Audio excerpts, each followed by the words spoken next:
Welcome back to one more video.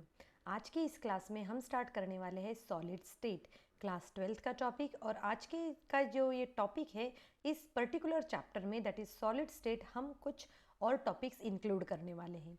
Students, solid state ये topic वैसे तो हमने अपनी क्लास 9th में 10th में पढ़ चुके हैं। अभी हम जो स्टडी करने वाले हैं वो थोड़ा सा डिफरेंट रहेगा जो भी हमने इसके पहले पढ़ा हुआ है उससे। तो हम सबसे पहले स्टार्ट करने वाले हैं सॉलिड स्टेट का ही। ये जो तीनों टॉपिक है वो हम कंप्लीट करेंगे। और वो फर्स्ट टॉपिक है types of solids, second topic है crystalline and amorphous solid, third topic जो है वो क्लासिफिकेशन ऑफ क्रिस्टलाइन सॉलिड। इन क्रिस्टलाइन सॉलिड्स को हम किस तरीके से क्लासिफाई कर सकते हैं वो भी हम देखेंगे। स्टूडेंट्स, तो चलो आज की क्लास स्टार्ट करते हैं। तो सबसे पहले हम देखते हैं types of solid. So student, हमें पता है कि there are two types of solids. First जो हो जाएगा वो हो जाएगा crystalline solid and amorphous solid. और स्टूडेंट, आप इसी का स्क्रीनशॉट लेके रख सकते हैं और आप इसको एज अ नोट्स भी यूज कर सकते हैं। तो क्रिस्टलाइन सॉलिड और एमरफस सॉलिड्स क्या होते हैं, इनमें क्या डिफरेंसेस है, ये अभी हम यहाँ समझते हैं। और यहाँ पर हमने कुछ कैरेक्टरिस्टिक्स रखी हुई है और फिर दोनों को डिफरेंशिएटिंग वे में स्टडी किया गया है। क्रिस्टलाइन और एमरफस सॉलिड्स जो है ये दोनों जो है आपको देखेंगे हमेशा एग्जाम में इन दोनों के डिफरेंस के बारे में बहुत बार अभी तक पूछा गया है, तो आपको पता होना चाहिए। तो अभी हमने क्या कहा, जैसे नेचर ऑफ अरेंजमेंट। सबसे पहले स्टूडेंट मैं यहाँ पर एक पॉइंट क्लियर कर दूं कि क्रिस्टलाइन सॉलिड मीन्स क्या होते हैं। ये ऐसे सॉलिड जिसमें क्रिस्टल्स होते हैं। जैसे कि अगर हम मैं डे टू डे लाइफ का एग्जाम्पल दूँ तो जैसे शुगर हुआ, सूजी हुई, ये सभी क्या है हमारे क्रिस्टलाइन सॉलिड है, क्योंकि इसको टच करते ही हमें पता चलता है। या फिर नमक हुआ, इन सभी के कुछ तो क्रिस्टल्स है और उनका कुछ शेप है जिसकी वजह से हमें पता चलता है कि यस इनमें कुछ क्रिस्टल्स है। तो ऐसे सभी सॉलिड्स को कहा जाएगा क्रिस्टलाइन सॉलिड। अब एमरफस सॉलिड्स की मैं बात करूँ तो टाल्कम पाउडर जो होता है, मैदा जो होता है, बेसन होता है, घर में रखा हुआ आटा रहता है, इन सभी को आप देखते हो उनका टेक्सचर जो है ये पाउडर्ड स्ट्रक्चर रहता है। और ऐसे पाउडर्ड स्ट्रक्चर्स को हम कहते हैं अमरफस सॉलिड्स। तो चलो अब इनकी कुछ केमिकल और फिजिकल प्रॉपर्टीज हम देख लेते हैं। यहाँ पर हमने क्या कहा कि नेचर ऑफ अरेंजमेंट। अब हम ये देखते हैं कि इनमें किस तरीके से अरेंजमेंट होता है। तो क्रिस्टलाइन सॉलिड्स क्या होते हैं, ये ऐसे सॉलिड्स होते हैं जिसमें सभी पार्टिकल्स का डेफिनाइट और रेगुलर अरेंजमेंट होता है। जबकि एमरफस सॉलिड्स में क्या रहता है, इनका कोई भी रेगुलर अरेंजमेंट नहीं रहता, इसलिए वो पाउडर्ड फॉर्म में होते हैं, कोई भी शेप नहीं होता है इनका। अब हम आते हैं यहाँ पर कि शेप, इनका शेप किस तरीके से होता है। तो ये जितने भी क्रिस्टलाइन सॉलिड्स होते हैं इन सभी का डेफिनाइट और एक कैरेक्टरिस्टिक शेप हो सकता है उसका हेक्सागोनल, देन क्यूबिक शेप हो सकता है, रोम्बोहेड्रल शेप हो सकता है। इट मीन्स कि इसका कोई भी शेप ज़रूर होगा किसका, क्रिस्टलाइन सॉलिड्स का। जबकि एमरफस सॉलिड्स में क्या होता है, इर्रेगुलर शेप होता है। इर्रेगुलर शेप मतलब क्या होता है, हो सकता है कहीं पर पेंटागन रहे तो कहीं पर हेक्सागन रहे तो फिर कहीं पे स्क्वायर आ जाए। मतलब एक ही सॉलिड्स में डिफरेंट शेप्स हमें मिल सकते हैं, या इसीलिए हम उसको डिफरेंट शेप ना कहते हुए हम कहते हैं उनका इर्रेगुलर शेप होता है। अब हम आते हैं हमारे थर्ड पॉइंट की तरफ, और ये क्या है, नेचर। इन सभी सॉलिड्स का कैसा नेचर होता है। तो सबसे पहले देखो, जो क्रिस्टलाइन सॉलिड्स रहते हैं ये ट्रू सॉलिड्स होती है। ट्रू सॉलिड्स क्यों कहा है, क्योंकि ये एक्चुअल में पजेस करते हैं सभी प्रॉपर्टी जो सॉलिड्स की होती है। जैसे हमें सॉलिड्स में पता है कि क्या होता है, इंटरमॉलिकुलर स्पेस कम होती है और साथ में वो टाइटली पैक्ड रहते हैं। तो ये सभी क्या होती है जो, इसीलिए उनको ट्रू सॉलिड्स कहा जाता है। जबकि एमरफस सॉलिड्स में क्या होता है, ये क्या है, ये सुपर कूल्ड लिक्विड्स है, या फिर हम उसको कहेंगे कि ये क्या है, सूडो सॉलिड्स। मतलब ये सच्चे वाले सॉलिड्स नहीं रहते। क्यों, क्योंकि ये एक्चुअली में है तो लिक्विड, बट उनको कूल कर करके उनको क्या किया जाता है, सॉलिड किया जाता है। और इसीलिए इनको कहा जाता है सुपर कूल्ड लिक्विड्स या फिर सूडो सॉलिड्स। अब यहाँ पर देखो स्टूडेंट, नेक्स्ट पॉइंट है ऑर्डर ऑफ अरेंजमेंट। अब ये थोड़ा सा हमें समझने में डिफिकल्ट लग सकता है तो वो मैं आपको समझा देती हूँ। वो ये है कि लॉन्ग ऑर्डर अरेंजमेंट और शॉर्ट ऑर्डर अरेंजमेंट। अब देखो यहाँ के बाद के ये जो तीनों पॉइंट जो है मैं आपको एक थ्रू डायग्राम दिखाकर समझाऊंगी ताकि हमें अच्छे समझ में आए। सो स्टूडेंट, आप यहाँ पर देख सकते हो, यहाँ पर देखो ये हम पहले फर्स्ट डायग्राम के ऊपर ध्यान देंगे। फर्स्ट डायग्राम में हम क्या समझ सकते हैं कि जो क्रिस्टलाइन सॉलिड रहता है, जैसे ए की बात करती हूँ मैं, पहले ए की देखो। अब ए में जो है यहाँ पर कुछ स्ट्रक्चर्स दिए हुए हैं और इन स्ट्रक्चर्स में आप इजीली देख सकते हो कि एक जैसा शेप ही आगे आगे आगे बढ़ता जाएगा, जो भी शेप है। तो ऐसे इसको क्या कहा जाता है, long order, long range order. इसको लॉन्ग रेंज ऑर्डर कहते हैं, क्योंकि एक ही जैसा शेप पूरे इसमें आपको दिखेगा। मैं एग्जाम्पल दे सकती हूँ आपके घर के टाइल्स का।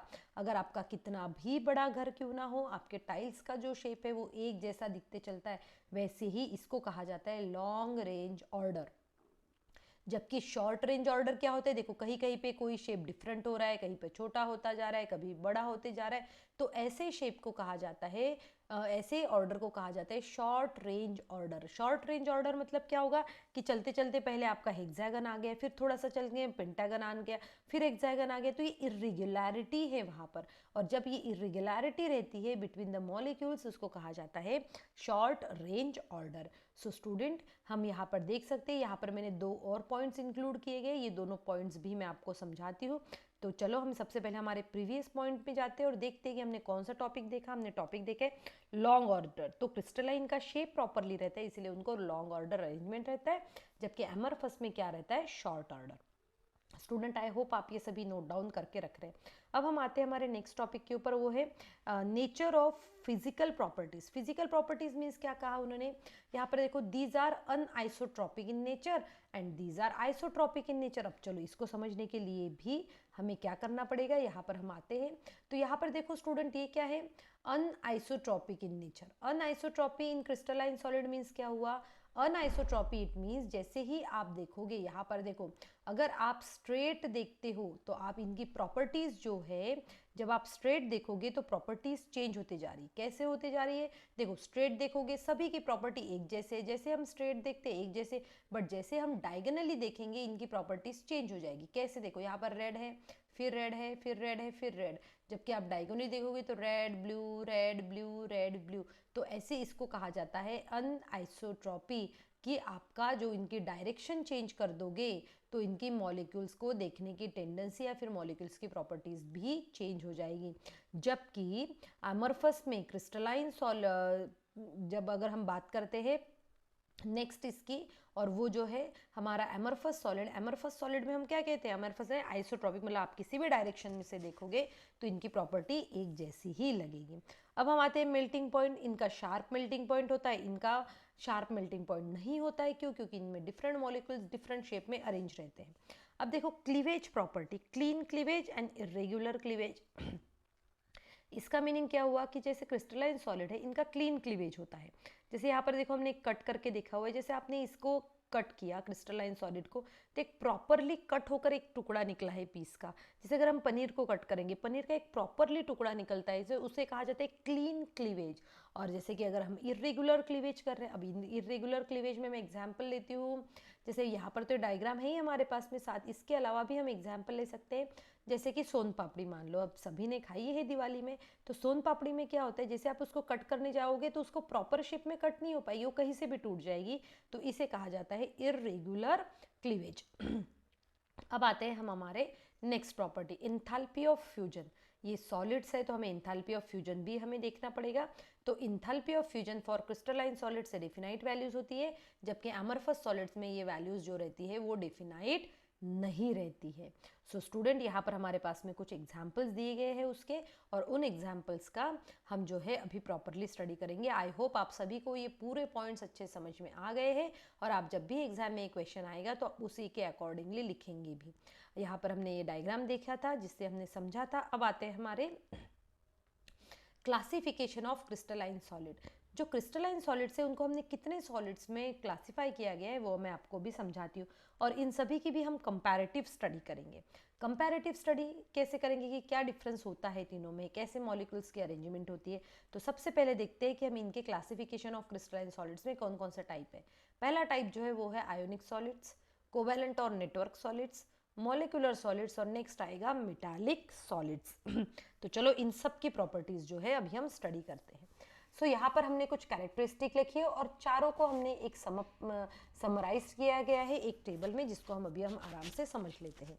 सो स्टूडेंट, यहाँ पर आप देख सकते हो कि कॉन्स्टिट्यूएंट पार्टिकल्स की अभी हम ये देखेंगे कि सब में कौन कौन से कॉन्स्टिट्यूएंट पार्टिकल्स है। जैसे अगर आयोनिक सॉलिड्स की बात करूँगी, आयोनिक सॉलिड्स में क्या है, कैटायंस और एनायंस होते हैं उसके पास, क्योंकि वो आयोनिक सॉलिड है, आयंस के थ्रू बंधे हुए रहते हैं। अब हम देखते हैं कोवैलेंट सॉलिड्स। कोवैलेंट सॉलिड्स में क्या होता है, एटम्स होता है, और एटम्स में क्या होता है कि जितने भी मॉलिक्यूल वो किस तरीके से शेयरिंग करते हैं वो अभी मैं आपको समझाती हूँ। मॉलिक्यूलर सॉलिड्स मीन्स क्या होता है, ऐसे सॉलिड्स जिसमें क्या होता है, मॉलिक्यूल्स उसके पार्टिकल्स होते हैं। और मेटालिक सॉलिड्स क्या होंगे, जिसमें positively charged colonel's and mobile electrons. मतलब देखो मेटल में क्या होता है, जैसे मेटल में हमें पता है पॉजिटिवली चार्ज होते हैं और इलेक्ट्रॉन्स के घूमते रहते हैं इधर से उधर, तो इसीलिए उसको कहा गया है मोबाइल इलेक्ट्रॉन्स। अब हम आते हैं कि सब में बाइंडिंग फोर्सेस कौन से होते हैं। देखो जैसे आयोनिक सॉलिड्स की बात करो तो उसमें स्ट्रॉन्ग और इलेक्ट्रोस्टैटिक्स, बहुत ही strong force of electrostatic attraction रहता है। कोवैलेंट में कौन सा रहता है, कोवैलेंट सॉलिड्स में कोवैलेंट बॉन्डिंग रहती है। मॉलिक्यूलर सॉलिड्स में क्या रहता है, डिस्पर्शन फोर्सेस, जैसे हमने पढ़ा है लंडन फोर्सेस रहते हैं, और उसके बाद में हाइड्रोजन बॉन्डिंग रहते हैं, ये सब फोर्सेस रहते हैं, हो सकते हैं मॉलिक्यूलर सॉलिड्स में। Vendor walls force of attraction भी हो सकता है। मेटालिक सॉलिड्स में तो मेटालिक बॉन्डिंग होगी, क्योंकि पॉजिटिवली चार्ज्ड कर्नल्स जो होती है और उनके वैलेंस इलेक्ट्रॉन्स के बीच में हमेशा बॉन्डिंग होती है। अब चलो आते हैं हमारे इसके नेक्स्ट टॉपिक के ऊपर, वो क्या है, फिजिकल नेचर। देखते हैं इन सबका नेचर कैसा होता है। पहला तो क्या है, हार्ड एंड ब्रिटल होता है इनका। सेकंड क्या हो गया, हार्ड एंड ब्रिटल कौन होते हैं, आयोनिक सॉलिड्स होते हैं। कोवैलेंट सॉलिड बहुत ज़्यादा हार्ड रहते हैं। मॉलिक्यूलर सॉलिड्स हम कह सकते हैं कि जनरली क्या होते हैं, सॉफ्ट होते हैं। और मेटालिक सॉलिड जो है ये हार्ड और साथ में मैलेबल और डक्टाइल भी होते हैं। मैलेबल आप सबको पता है, मैलेबल मतलब होता है कि जिसको हम थीन शीट्स में कन्वर्ट कर सकते हैं। डक्टाइल मीन्स होता है कि जिसको हम थीन वायर्स में कन्वर्ट कर सकते हैं। अब आता है हमारा नेक्स्ट पॉइंट और वो है मेल्टिंग पॉइंट। अब देखो आयोनिक सॉलिड्स का मेल्टिंग पॉइंट जो है वो बहुत ज़्यादा हाई रहता है, क्योंकि उनमें सबसे ज़्यादा स्ट्रॉन्ग फोर्स ऑफ अट्रैक्शन रहता है। इसमें कम कोवैलेंट बॉन्ड में कंपैरेटिवली कम रहता है। और अगर हम मॉलिक्यूलर सॉलिड्स की बात करें तो वो क्या होता है, वेरी लो, क्योंकि डिस्पर्शन फोर्स होता है, हाइड्रोजन बॉन्डिंग होती है, vendor walls force of attraction होता है वहाँ पर, और इसीलिए उनका क्या होता है, मेल्टिंग पॉइंट कम होता है। और मेटालिक सॉलिड्स का तो काफ़ी ज़्यादा हाई होता है, क्योंकि उसमें क्या है, मेटालिक बॉन्डिंग है। अब हम आते हैं इलेक्ट्रिकल कंडक्टिविटी की तरफ। इलेक्ट्रिकल कंडक्टिविटी में हम सिंपली देख सकते हैं कि ये जो कंडक्टर्स जो रहता है ये सिर्फ मोल्टन स्टेट में ही इलेक्ट्रिसिटी को कंडक्ट कर सकते हैं आयोनिक सॉलिड, जबकि कोवैलेंट और मॉलिक्यूलर सॉलिड दोनों इंसुलेटर्स होते हैं। और मेटालिक सॉलिड्स जो रहते हैं ये हमें पता ही है कि हमेशा सॉलिड स्टेट में as well as molten state में कंडक्टर रहते हैं। अब आते हैं हमारे नेक्स्ट टॉपिक की तरफ, और वो है हमारा इंथैल्पी ऑफ फ्यूजन। अब हम देखेंगे इन सब में से सबसे ज़्यादा इंथैल्पी ऑफ फ्यूजन है आयोनिक सॉलिड्स की। आयोनिक सॉलिड्स को फ्यूज़ होने के लिए, आयोनिक सॉलिड्स को फ्यूजन कर के लिए बहुत ज़्यादा एनर्जी की ज़रूरत पड़ती है। क्यों? क्योंकि उसमें स्ट्रॉन्ग फोर्स ऑफ अट्रैक्शन होता है। स्टूडेंट्स आपको ये सभी पॉइंट्स इनके याद रखना है, क्योंकि एग्जाम में जब ये पूछा जाएगा तो ये इसी तरीके से पूछा जाता है कि इनसे या तो डिफरेंस पूछेंगे या तो फिर कोई एक प्रॉपर्टी देख के आपको पूछा जाएगा कि इनमें से कौन से टाइप का सॉलिड है। तो हमने देखा कोवैलेंट सॉलिड्स की भी एंथैल्पी ऑफ फ्यूजन हाई रहती है, यहाँ पर बहुत कम रहती है, और मेटालिक सॉलिड्स में तो और भी कम हो जाती है। अब हम देखते हैं इसके कुछ एग्जाम्पल्स दिए हैं। स्टूडेंट्स ध्यान से देखो कि एग्जाम्पल कौन कौन से, ये है सॉलिड CO2, आइस, आयोडीन, और यहाँ पर आ गया कॉपर, आयरन, सिल्वर, सभी metal. So student I hope आप सभी ने ये पॉइंट नोट डाउन करके रखे, और अगर नहीं करके रखे हुए हैं तो आप प्लीज़ स्क्रीनशॉट लेके रखिए, और ये एग्जाम में डेफिनेटली 1 और 2 मार्क्स के लिए आता है, तो आपको इनको अच्छे से समझना है। Thank you students and have a good day ahead.